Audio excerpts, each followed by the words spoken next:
Mga ka-showbiz, mukhang push na talaga ang matagal nang inaabangang The ABS-CBN Ball 2023 matapos itong formal na inanunsyo sa social media platform ng Kapamilya Network. Ayon sa caption, magaganap ang ball sa September 30, 2023. May tagline nitong A New Chapter Begins. May hashtag din itong ABS-CBN Ball is back at hashtag ABS-CBN Ball 2023. Agosto pa lamang ay nananabik na ang solid Kapamilya fans na masilayan ng Kapamilya Stars.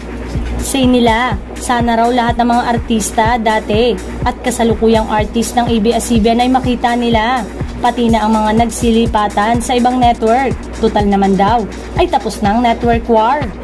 Sa nagtapos ng GMA Gala 2023, ay may ilang Kapamilya Stars na naimbitahan. Sana ganun din daw ang mangyari sa ball na ito na inilarawan bilang most anticipated event ng 2023. Kung ang ABS-CBN executive na sina Carlo Katigbak at Cory Vidanes ay dumalo sa GMA Gala, expect din na baka may magpunta rin sa ABS-CBN Ball mula sa kampo ng GMA Network, sa A to Z at sa TV5 ng mga partners ng Kapamilya Network. Matatandaang na-postpone ang ball noong 2022 dahil marami raw sa Kapamilya Stars ang hindi makakapunta sa nabanggit na event. Kanya-kanyang gawa naman ng mga poster ang mga fans kung saan bida ang sa tingin nila ay magpapabongga sa ball.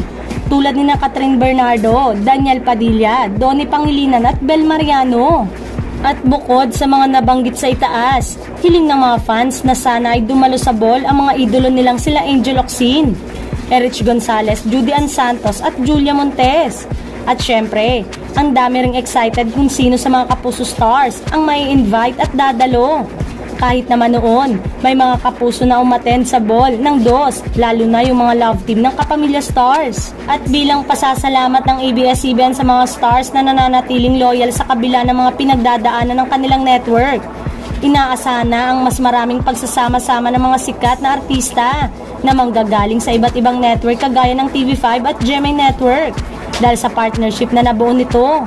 Ito na marahil ang biggest ball na gagawin ng ABS-CBN dahil sa unang pagkakataon ay magsasama-sama ang tatlong bigating network sa iisang event. Naudlot ang ABS-CBN Ball 2022 noon dahil mahirap pagsamasamahin ng ibang mga artista, lalo na ang sikat na contract stars ng Star Magic. Kung wala ang karamihan sa kanila, hindi magiging kumpleto ang ABS-CBN Ball, kaya nagpasya ang management na wag nang ituloy ang inaabangan at pinakahihintay na okasyon.